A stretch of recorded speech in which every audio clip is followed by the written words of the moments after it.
That's not a comic book. Now that's a comic book. Hi everyone, welcome to another episode of Comic Reviews. I'm Sid Part 2, and I don't have much today. I walked in my store and there was only one book for me. So I bought this, Star Wars Volume 1, Skywalker Strikes. So yeah, we're gonna be kind of a quick episode today. We'll see how it goes. So anyway, Doctor Who, the 10th Doctor, number 5, year 2. So I guess it's technically number 17. These have some of the worst covers ever. That shit looks so fake.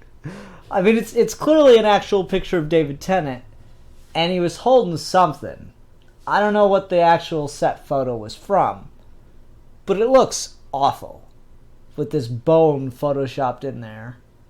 Like, that's terrible. It's at the wrong angle. He's looking in the wrong direction. It'd be like if I were like holding the comic and I was like, this is a really good comic book. Like, seriously, I just like the drawn covers so much more, but they keep doing these photoshopped covers and they look really, really silly. It looks bad. Anyway, so what goes on in this book? So we had the 10th Doctor with some cavemen, and we had Gabby with some people that saved her from being abducted by the evil aliens in this one. And those aliens are called... Oh, what's their name?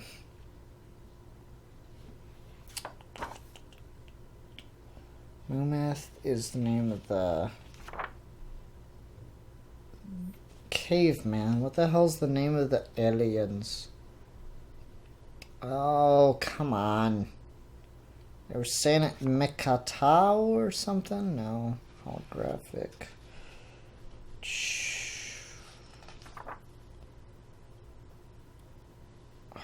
What is the friggin' name? I can't seem to find it. That's annoying.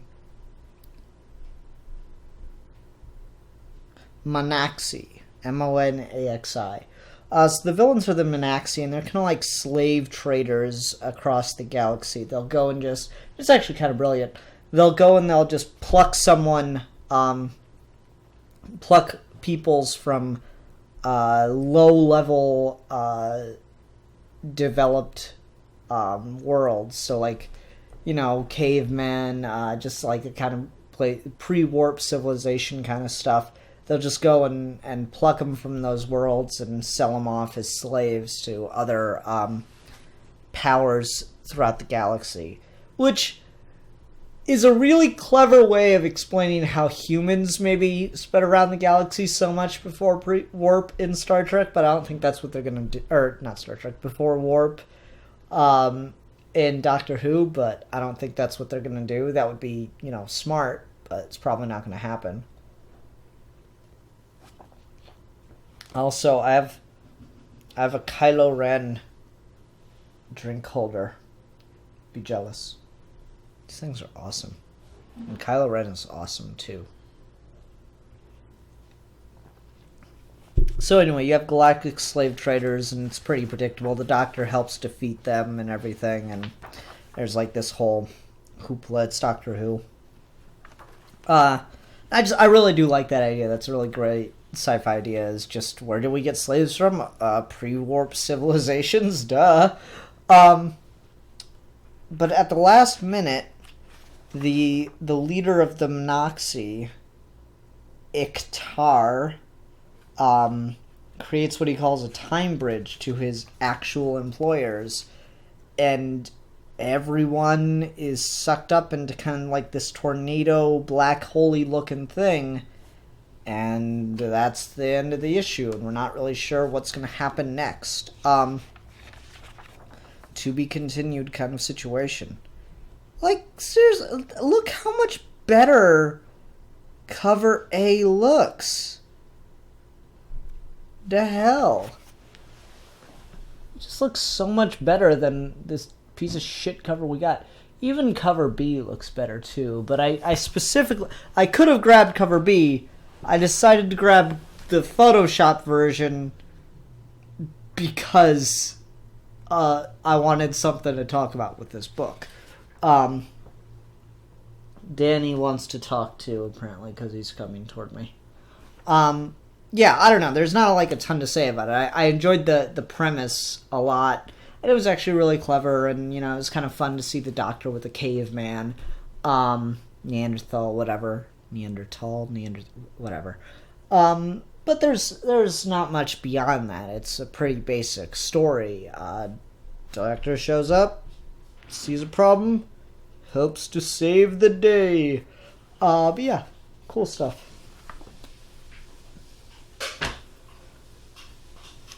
Now then, Star Wars Volume 1, Skywalker Strikes. So what I really like about this is just how it opens. Alright, so we got, like, you know, obviously the opening credits and everything, and that's fine. But we have, you know, a long time ago in a galaxy far, far away. You can almost hear that opening title crawl start up as the scroll goes throughout. And one thing I really like is this is the only scroll throughout the book, so it really does feel like a Star Wars movie. Now, I read, I think, the last issue of this when I first started doing comic reviews. I read the last issue of this book, and I just thought it was okay, and really, I just kind of had lost the excitement contained within, honestly. I was really kind of just... I'd lost all the build-up that made it as good as it honestly is. So, what I will say for Star Wars, the ongoing, is it's better to pick it up from the beginning than to try to jump in on a random issue or the start of a new story arc or the start of the end of a story arc. Because I really enjoyed this as a collected piece, and so what I might start doing is just getting the volumes as opposed to trying to read the ongoings, though I don't know, with me reading Darth Vader, maybe I'll start picking up Star Wars too. We'll see. We shall see. Anyway, do I describe the plot for this? It's kind of detailed. So the first arc, if you will, revolves around them trying to infiltrate and destroy an Imperial weapons factory, kind of on the heights of destroying the Death Star. The rebellion's like really motivated right now. Vader shows up. It causes, like, everything that can go wrong goes wrong during this. Luke tries to go... There's one scene I really do like, and I will actually read that out loud. So Luke's supposed to stand guard while Han and Leia and R2 set the charges to blow up the thing. And Han says, Luke will rig this thing to blow. You keep an eye out for the stormtroopers. And Luke meditates, and he says, your eyes can deceive you. A true Jedi can feel the Force flowing through him. And then you just hear, like, you can almost hear it whispered in your head, help us, and Luke's eyes open. And he goes, hello? Hello, is anyone there? And he finds just a bunch of slaves locked away in the factory. And so he decides to help them. As he goes to unlock them, like this, basically the slave guard comes up to him and is like, hey, don't go near your blaster or I'll take off your pretty face. And Luke says, okay, calm down. You have my word. I won't reach for my blaster. And he picks up the lightsaber, slashes against this dude's light whip kind of thing, and cuts off his hand. Really awesome, and then frees all the slaves. Really, really great scene. Like, I love this full crypt spread right here. Follow me, is what he's saying, and then there's the guy he fought off. That's just really cool. there's that building tension between Han and Leia. One thing I don't like is who's ever drawing Vader in this. Like, I know it's a really, really weird comparison, but Vader's helmet kind of looks like the Stewie Griffin Darth Vader from the Family Guy movies. Yeah. Is that, like, nitpicky, or does anyone else kind of see where I'm coming from? It's just, things are a little too short. There's a little less pronunciation. It just kind of looks like the Stewie Griffin helmet to me. So Vader's involved, and just everything that can go wrong in this mission goes wrong. But Luke goes to confront Vader and gets his lightsaber taken away and has doubts about whether or not he can become a Jedi. And that's all part of what the next story arc goes into. But they do, of course, eventually get off the planet and blow up the factory in the meantime. What else happens? Vader uses the Force to hold up an AT-AT, our leg above his head. He's able to use the Force to divert it and crash it. That was pretty cool. Okay, and then afterward, we have Vader, who in his own book set up Boba Fett to go hunt down Luke Skywalker, or rather hunt down the Death Star pilot. Luke goes to Tatooine to try to get more in touch with what Kenobi told him, try to figure out more about Ben, and Boba Fett is hot on his tail, so they have a really kick-ass fight inside Ben's old house. There's a bounty hunter looking person after Han Solo. They find him and Leia on this abandoned planet as they look for a new location for the Rebel base.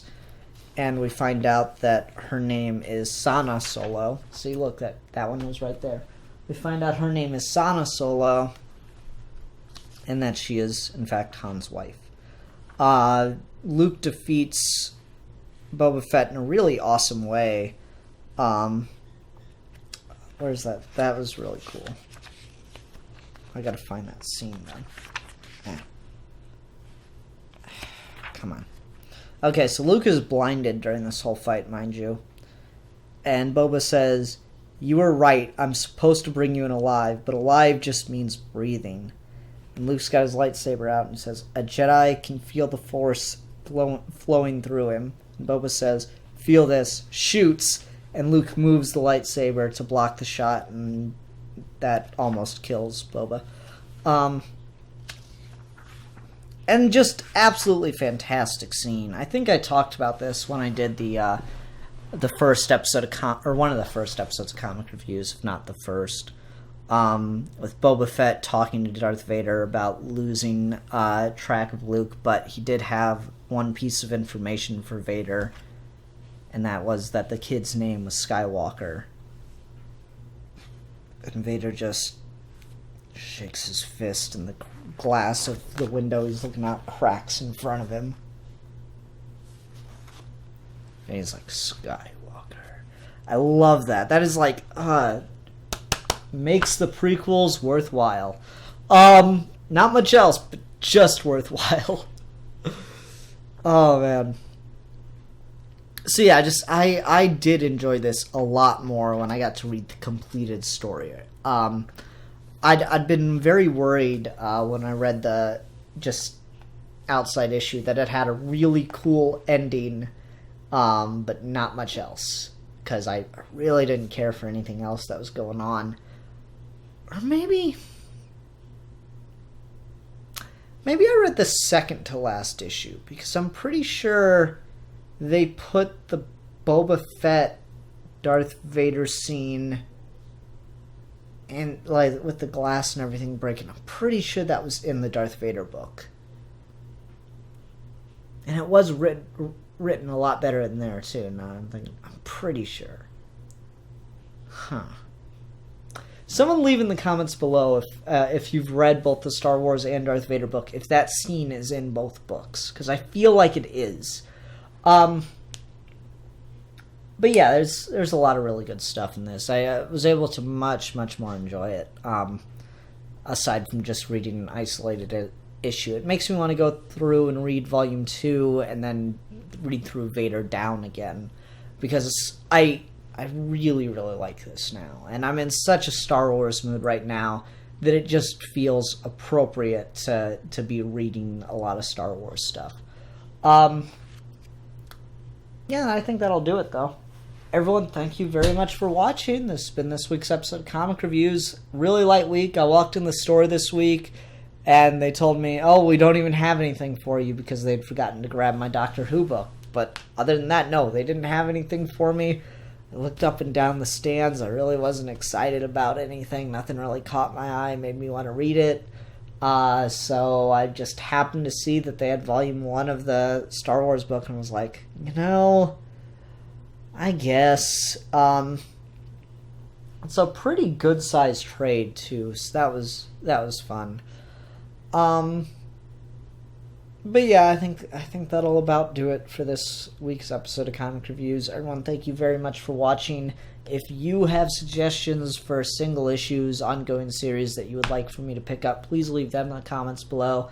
I added Black Panther and Poe Dameron to my pull list. So I'm getting to be more and more of a Marvel guy, but in my defense, Star Wars is the majority of that. I got Captain America, that's the only outlier, but yeah. So if you have any ongoing series you would like to see me pick up and do reviews of, please leave them in the comments below. And if you have any graphic novels or trade paperbacks that you would like to see me talk about, please leave them in the comments below. Those are just harder to find, depending on what you ask for. Obviously, newer stuff is still on shelves. Stuff in print is going to be easier to find, but it's just a matter of what my store has or what the store I happen to be at has.